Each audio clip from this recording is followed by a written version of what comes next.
नमस्कार दोस्तों, स्वागत है आपका अपने चैनल कीज टू सक्सेस में। आज हम 3 मार्क का स्टार्ट कर रहे हैं हिस्ट्री के। इसके पहले हमने हेल्थ और साइंस एंड टेक के डाल दिए। इसी तरीके से जितने भी टॉपिक है सबके 3 मार्कर डाले जाएंगे। स्टार्टिंग में 3 मार्कर ही चलाएंगे क्योंकि सबसे ज़्यादा प्रॉब्लम वही होती है। अगर आप 45 मार्क्स के जो 3 मार्कर है उसमें से अगर 40 या 35 प्लस ला लेते हैं तो आपका काम बहुत अच्छा हो जाएगा। ठीक है, अच्छा खासा आपका मार्क्स गेन हो जाएंगे तो आप अच्छी से अच्छी पोस्ट प्राप्त कर लेंगे। तो अगर आपको ये वीडियो अच्छा लगे तो वीडियो को अच्छे से फैलाइएगा, जितना हो सकता है उतने अपने दोस्तों के साथ फैलाएं। और वीडियो अच्छा लगा तो वीडियो को लाइक और शेयर जरूर करें और चैनल को सब्सक्राइब करना बिल्कुल ना भूलें। ठीक है, तो चलिए आज का वीडियो शुरू करते हैं। तो दोस्तों आज का पहला 3 मार्कर देख लेते हैं क्या है। रेडियो कार्बन डेंटिंग है जो कि हिस्ट्री के टॉपिक से स्टार्ट किया है, जिसमें कि हमने सबसे प्राचीन हिस्ट्री इतिहास जो है वहाँ से स्टार्ट कर रहे हैं। जो 3 मार्कर बन सकते हैं वो बता रहे हैं आपको। 3 लाइन में ही आपको लिखना है और 3 लाइन के हिसाब से ही आपको याद रख के जाना है। वहाँ आयोग ने तो बोला है कि 1 लाइनर के हिसाब से आपको याद रखना है कि 10 शब्द सीमा दी है आयोग ने। लेकिन अगर वो 3 लाइन दे देता है तो फिर आप क्या करेंगे। इसलिए 1 लाइन याद करके ना जाए, एक फैक्ट याद करके नहीं जाए, 3 फैक्ट याद करके जाएंगे तो वहाँ पर आप ज़्यादा से ज़्यादा इन्फॉर्मेशन देना तो आपको पूरे के पूरे 3 मार्क्स मिलेंगे। ठीक है, तो जो फॉर्मेट होगा वो किस तरीके से लिखेंगे आप, बहुत सारे फॉर्मेट हो जाएंगे ना। तो वो जब लास्ट में अपन आंसर राइटिंग जब करेंगे तब आपको अच्छे से बता देंगे। अभी तो आपको इस हिसाब से बताया जा रहा है कि 3 मार्कर टॉपिक कवर कर लेते हैं हम। ठीक है, और उसमें जो इन्फॉर्मेशन हो सकती है एक्स्ट्रा वो सब आपको डाल दी गई है। तो पहला देखते हैं। पहला है रेडियो कार्बन डेटिंग। इसमें सबसे पहले इसकी डेफिनेशन बताई गई है। जंतुओं व पौधों के प्राप्त अवशेषों की आयु निर्धारण की विधि है क्या, रेडियो कार्बन डेटिंग। पहली बात हो गई। दूसरा है कि आविष्कार किसने किया। आविष्कार किया 1949 में विलियर्ड लीबी ने, जो कि शिकागो विश्वविद्यालय के प्रोफेसर थे। इसके बाद नेक्स्ट है कि इसका प्रयोग, इसमें कौन से तत्व का प्रयोग किया जाता है। इसमें कार्बन 14 का प्रयोग किया जाता है जो कि रेडियोधर्मी आइसोटोप है। ठीक है, कार्बन 14 का प्रयोग क्यों किया जाता है, क्योंकि सभी प्रकार के जंतु और पौधों में कार्बन की उपस्थिति होती है। नेक्स्ट है कि उदाहरण बताएंगे, तो उदाहरण बताएंगे तो आपको 3 में से 3 मार्क्स मिलेंगे। और अगर आप सिर्फ 3 पॉइंट ये लिख देते हैं तो आपको हो सकता है 2 मिल जाए, हो सकता है 2.5 मिल जाए। लेकिन अगर आप कहीं पर उसका उदाहरण लिख सकते हैं तो आपको बहुत ज़्यादा अच्छे मार्क्स मिल जाएंगे। तो हाल ही में एएसआई ने भीमबेटका में डिकनसोनिया, दुनिया का सबसे प्राचीन व दुर्लभ जानवर जीवाश्म प्राप्त किया है, जिसकी उम्र कितनी है 541 मिलियन वर्ष पूर्व, मतलब 54 करोड़ वर्ष पुराना जीवाश्म मिला है हमें। कहाँ, भीमबेटका में। तो एएसआई को मिला है। तो आप इतनी कहानी इसलिए लिखी है उदाहरण में क्योंकि आपको इन्फॉर्मेशन पूरी मिलनी चाहिए। अब इसमें आप डाल सकते हैं कि एएसआई को भीमबेटका से दुनिया का सबसे प्राचीन जीवाश्म डिकनसोनिया मिला। ठीक है, सेकेंड 3 मार्क का देखते हैं। अगर हमारी जो मेहनत है वो अच्छी लग रही है तो वीडियो को लाइक और शेयर करें। और जिन्होंने भी अभी तक चैनल को सब्सक्राइब नहीं किया तो चैनल को सब्सक्राइब कर लीजिएगा, क्योंकि इसी तरीके से 3 मार्क लाएंगे और आपसे मिस हो जाएंगे तो आपको नुकसान उठाना पड़ेगा। सेकंड देखते हैं पूरा पाषाण काल। तो आपको पता है कि पाषाण काल में 3 भागों में बांटा गया, पूरा, मध्य और नवीन। जिसमें पूरा को भी 3 भागों में बांटा गया है। तो आपको जितना भी टॉपिक है ना इतिहास का, हम सोचेंगे, हम कोशिश करेंगे कि सारे टॉपिक इसी में कवर हो जाए 3 मार्कर में।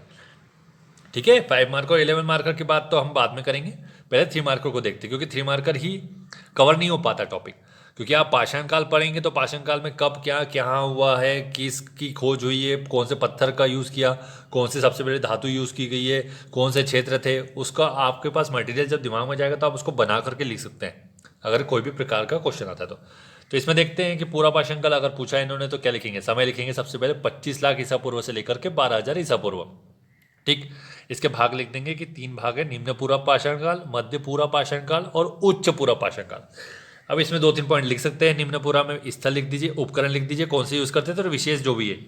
तो स्थल में आ जाएगा बेलन घाटी जो उत्तर प्रदेश में है, सिंगरौली घाटी भी उत्तर प्रदेश में है, और भीमबेटका आप सभी को पता है कहाँ पर है। ठीक है, मध्य प्रदेश में, और मध्य प्रदेश के रायसेन में। नेक्स्ट है कि उपकरण की बात की जा रही तो इसमें गंडासा यूज़ किया जाता था और सल का यूज़ किया जाता।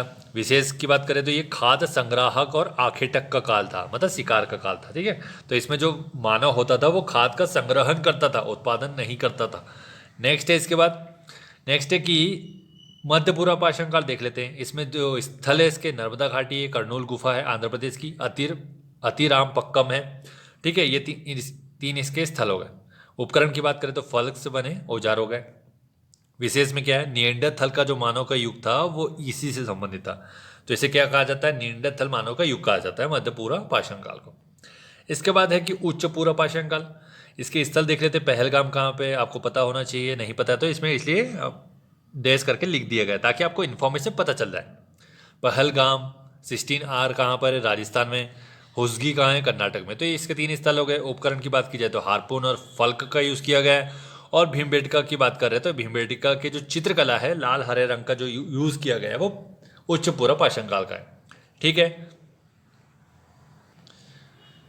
इसके बाद है मध्य पाषाण काल। अब इसमें क्या क्या लिखेंगे आप? समय लिखेंगे कब का है, और उसकी विशेषता लिखेंगे कि मध्य पाषाण काल को कोई अगर विशेषता है तो वो लिख देंगे। जीवन यापन किस प्रकार का होता था, औजार कौन से यूज़ करते थे, कौन से स्थल है। और स्थल में भी खासकर आप, क्योंकि आप एमपीपीएससी का पेपर दे रहे हैं तो आपको एमपी का किसी न किसी स्थान को लिखना पड़ेगा और उसकी कोई विशेषता तो वो भी लिखनी पड़ेगी।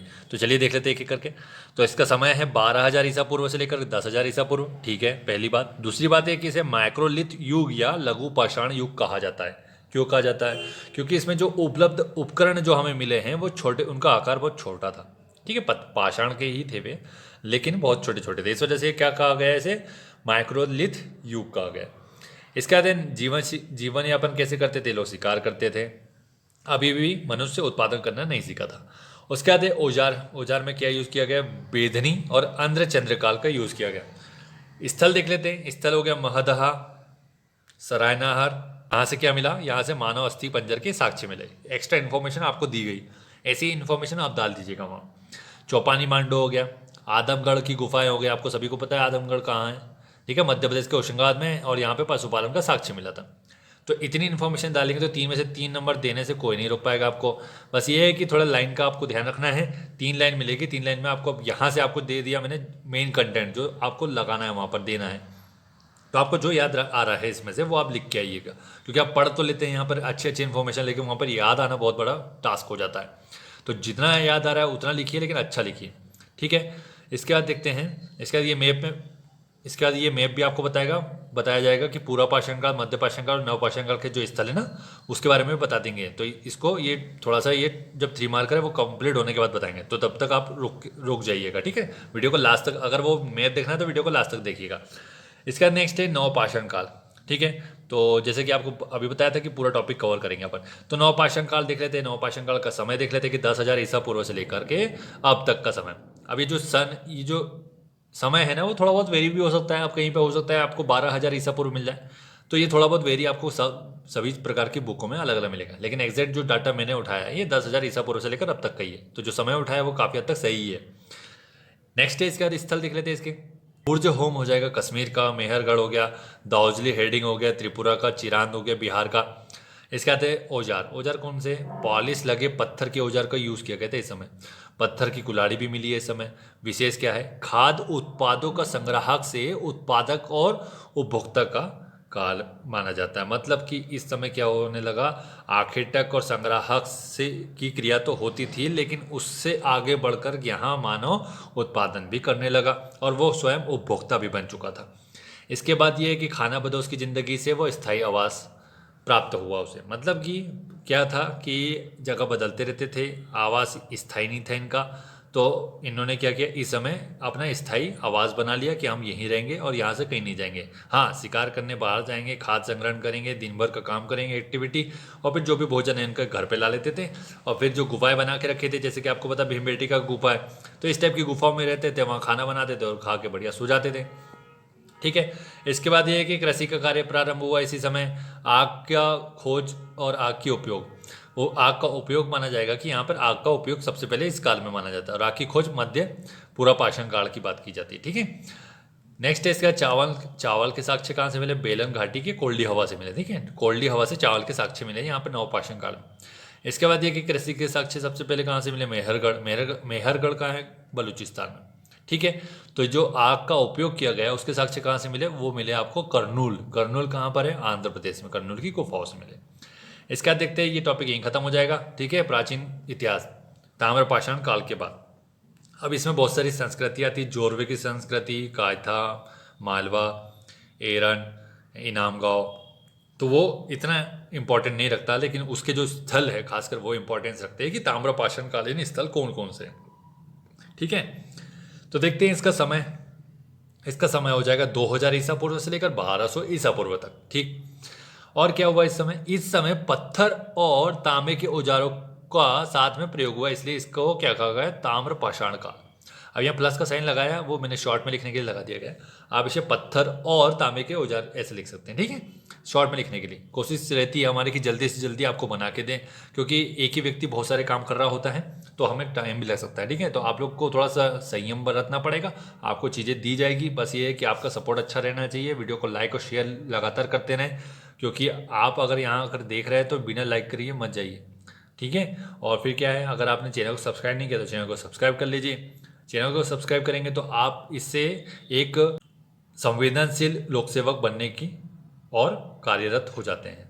अगर आप किसी भी चीज़ों को क्रेडिट नहीं देना चाहते हैं, नहीं देते हैं, तो ये मान लीजिए कि आप में कुछ ना कुछ कमियां है रहती है हमेशा।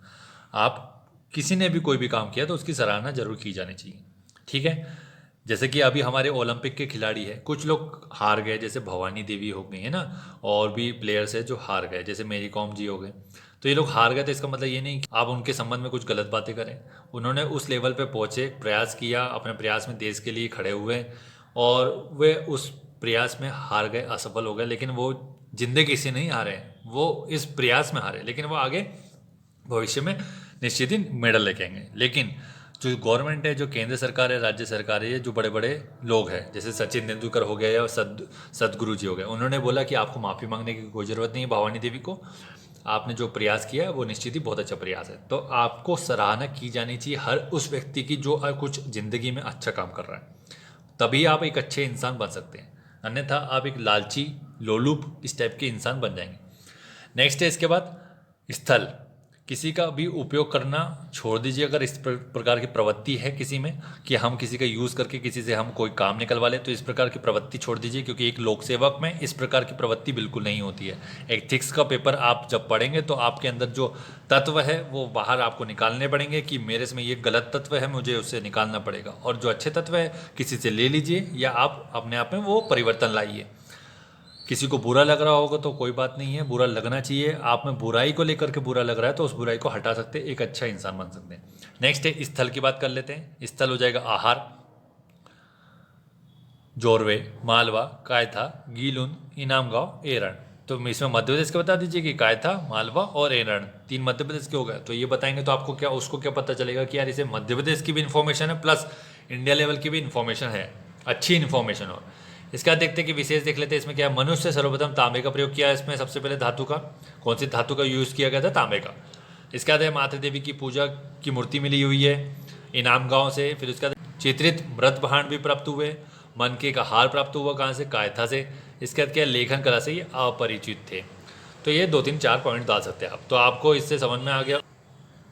तो ये इतनी इन्फॉर्मेशन से आप सेटिस्फाइड खुद भी हो सकते हैं और सामने वाले को भी मान के चलिए कि आप अगर ऐसा कुछ लिख के देते हैं, हाँ शब्द सीमा आप कह सकते हैं कि थोड़ी ज़्यादा है, लेकिन आप यहाँ से कुछ अपने हिसाब से कम ज़्यादा कर सकते हैं, ठीक है।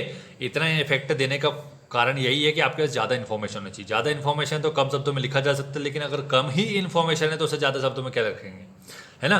तो इस हिसाब से ये वीडियो कैसे लगा, तो वीडियो अच्छा लगा तो वीडियो बताइएगा कि सर वीडियो बहुत मस्त रहा है, और इसी तरीके से वीडियो लाइए और हम आपके को पूरा सपोर्ट करेंगे। वीडियो को लाइक करेंगे, शेयर करेंगे अपने दोस्तों के साथ, और खासकर चैनल को सब्सक्राइब करेंगे अगर चैनल को सब्सक्राइब नहीं किया तो। इसके बाद अब इसका मैप देख लेते हैं, ठीक है। मैप बनाया गया है आपके लिए, कौन सी चीज़ कहाँ से संबंधित है वो देख लेते हैं। तो इसमें अपन पहले देख लेते हैं कि कौन सा स्थल किससे संबंधित है। जो त्रिभुज है वो पूरा पाषाण काल से संबंधित है। चतुर्भुज हो जाएगा नव पाषाण काल से। सर्कल हो जाएगा महापाषाण काल से। जो स्टार है वो हो जाएगा आरंभिक काल, और प्लस हो जाएगा आधुनिक काल, ठीक है। तो उस हिसाब से देखते हैं। बुर्ज होम देख लेते पहले। तो बुर्ज होम से गर्तवास के साक्ष्य मिले, आपको पता होगा, तो कश्मीर में स्थिति है। ऐसी स्थिति आप बना लीजिएगा एक अपनी अपनी कॉपी में, तो इससे क्या रहेगा, मैप रीडिंग से आपको बहुत ज़्यादा फायदा होता है। तो बुर्ज होम कहाँ का हो जाएगा, कश्मीर का, जो कि नवपाषाणकालीन स्थल देख लेते पहले। बुर्ज होम है मेहरगढ़ है बलूचिस्तान का, दार्जिलिंग हेडिंग है त्रिपुरा का, चिरान बिहार का, कोल्डियावा उत्तर प्रदेश, है ना। और इसके बाद क्या है, इसके बाद इधर अगर दक्षिण में जाए तो दक्षिण में आपको मिल जाएगा पयामपल्ली और हल्लूर कर्नाटक का। ये सब आपको नवपाषाणकालीन स्थल मिल जाएंगे। इसके बाद देखते हैं हम पूरा पाषाण काल के स्तर देख लेते हैं, ठीक है। पूरा पाषाण काल के स्तर कौन कौन से हो जाएंगे, ये हो जाएगा भीमबेटका, ठीक हो जाएगा, कर्नूल की गुफा, ठीक है, और क्या हो जाएगा, हुजगी कर्नाटक का, ये हो जाएगा पूरा पाषाण कालीन हो जाएंगे। इसके बाद देखते हैं हम महापाषाण काल के स्थल देख लेते हैं। तो महापाषाण काल के स्थल कौन कौन से हो जाएंगे? एक ब्रह्मगिरी हो जाएगा, आदि वल्लूर हो जाएगा, है ना, ये हो जाएगा महापाषाण कालीन स्थल। इसके बाद क्या है? इसके बाद है आरंभिक गांव। आरंभिक गांव कौन सा हो जाएगा? होसगी हो जाएगा, ठीक है। और क्या है फिर उसके बाद है आधुनिक गांव। तो आधुनिक गांव कौन सा है? आधुनिक गांव है मुंबई और कोलकाता, ठीक है। तो ये टॉपिक पूरा यहाँ से कवर कर लिया गया, जो भी इंपॉर्टेंट फैक्ट बनते थे और जो भी 3 मार्क बन सकता था। और अगर जो स्थल फेमस है उसके बारे में आपको मैप में बता दिया गया है कि कौन सा कहाँ पर स्थल है, ठीक है। तो दोस्तों वीडियो अगर अच्छा लगा है तो वीडियो को लाइक और शेयर कर दीजिएगा। चैनल को सब्सक्राइब करना बिल्कुल ना भूलें। चैनल को सब्सक्राइब करने के साथ ही बेल आइकन को भी दबाइएगा, जिससे कि नोटिफिकेशन आपको टाइम पे मिल पाए, ठीक है। Thank you so much for watching. और कमेंट करके भी बताइएगा कि क्या इस सीरीज़ को कंटिन्यू रखना है। कंटिन्यू रखना है तो आपको प्रॉपर तरीके से हमारी जो गाइडलाइन है उसको फॉलो करना पड़ेगा। अगर अच्छे अच्छे व्यूज़ आते हैं सारे वीडियोस पे तो ही हम कंटिन्यू करेंगे, नहीं तो हम आपके लिए क्यों मेहनत करें जब आप कुछ करना ही नहीं चाहते हैं तो, ठीक है।